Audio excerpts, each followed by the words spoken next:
এই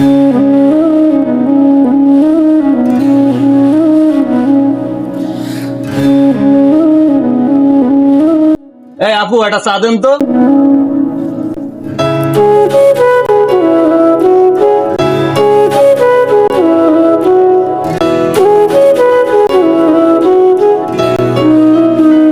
আরে সাথী, তুই এখানে কি করছিস?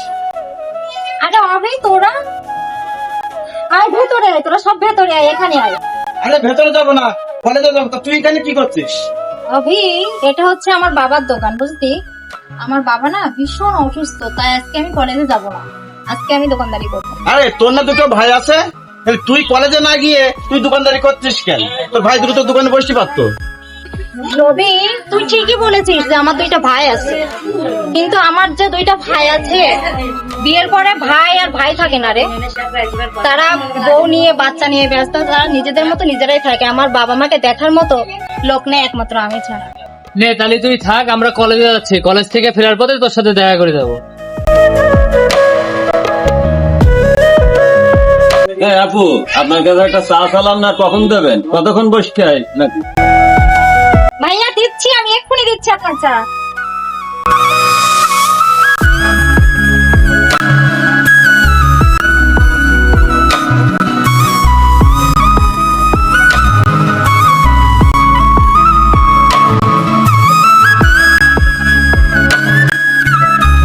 কিরে সাথী মা, তুই দোকানে? চাচা আপনি কেমন আছেন? চাচা আপনি?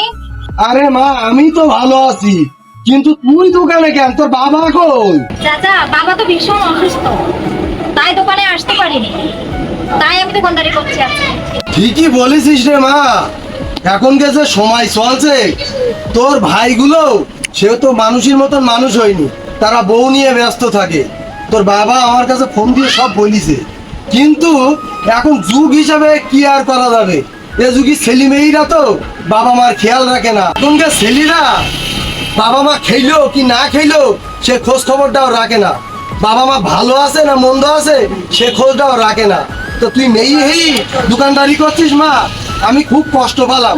তো যাক, দোকানদারি কর, তোর বাবার চিকিৎসাপাতি কর, কি আর করবি। তোর যদি কোনো কিছু প্রয়োজন মনে করিস তাহলে এই বুড়ো অদম চাচাকে একটু স্মরণ করিস মা, আমি সব ব্যবস্থা করে দেবো।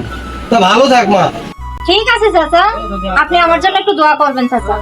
বলিস কি মা, তুই তো আমার সন্তান, তোর জন্য দোয়া করবো না তা কার জন্য দোয়া করবো? ভালো থাকিস মা, ভালো থাকিস।